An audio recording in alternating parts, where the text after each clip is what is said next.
Well, let's talk now to Ian Khama, who's the former president of Botswana, who led his country between 2008 and 2018. President Khama met the Queen on a 3-day state visit to the UK in 2008.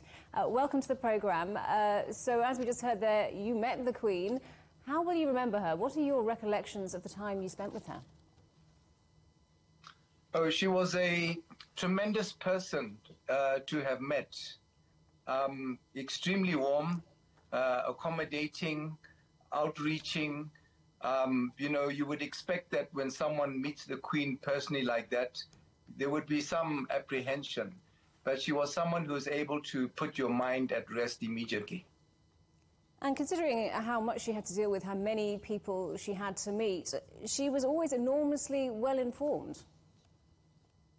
She was, because, I thought that when I went in to see her, there would just be some pleasantries that would be exchanged between us. But she was very probing, with her questions, and she was also able, and those questions revealed how much she already knew about myself, about the country, and other areas of interest. And that impressed me tremendously, knowing how many people she would meet, how many, obviously, heads of state, and even within her own country, she has to meet and keep herself informed. So that was, for me, certainly an eye-opener. And she was very good at handling tricky situations, including on one occasion when you were mistakenly introduced to her. Tell us what happened. Well, what happened was that particular year, there had been elections in a neighboring state, Zimbabwe. And the elections didn't go well. They were rigged. There was brutality. And I took the decision, and I announced it publicly, that I would not, as a result, recognize President Mugabe, the late President Mugabe, nor would I attend any of our regional meetings at which he was present. So later in the year, I had the official visit, as you correctly outlined. And when I went to Buckingham Palace to meet the Queen, I was sitting in a holding room. And some of the people there from the UK were asking me about that particular situation. And I was explaining to them, my feelings and our particular policy towards Zimbabwe and Mugabe. And standing at the door, waiting to usher me in to see Her Majesty, was this officer. I think he was a captain. And he was obviously listening intently to what I had to say. So the whole thing was about Zimbabwe. And then when the time came for me to be ushered in to meet Her Majesty, when we got to the entrance of the room where she was, he called out and announced me as the President of Zimbabwe.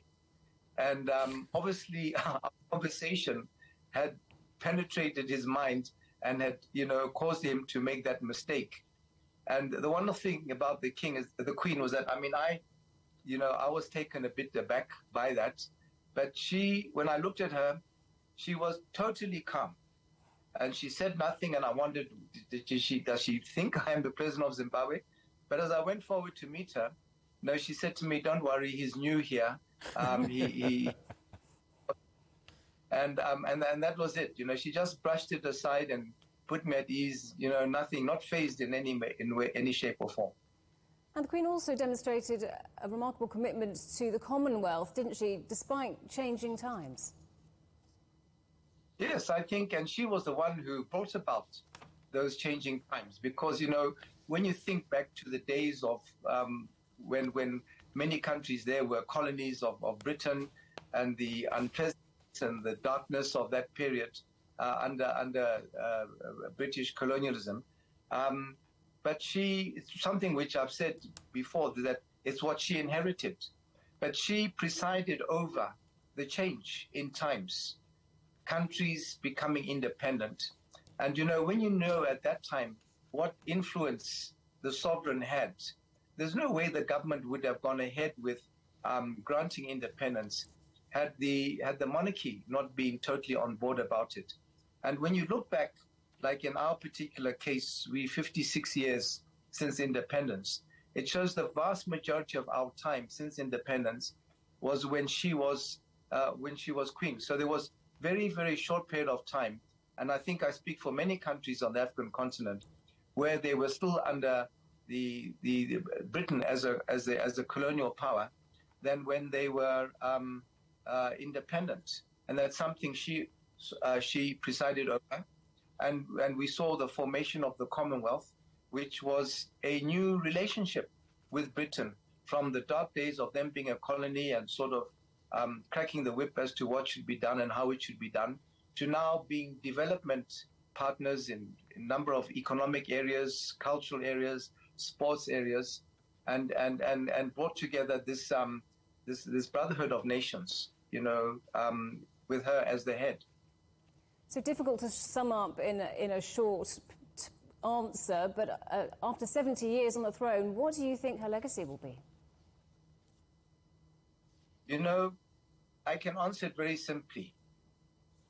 Just look at the multitudes that came out to line the streets to bid her farewell at the lying-in state as her coffin was being transported from one venue to another over the last 10, 11 days up until the last day.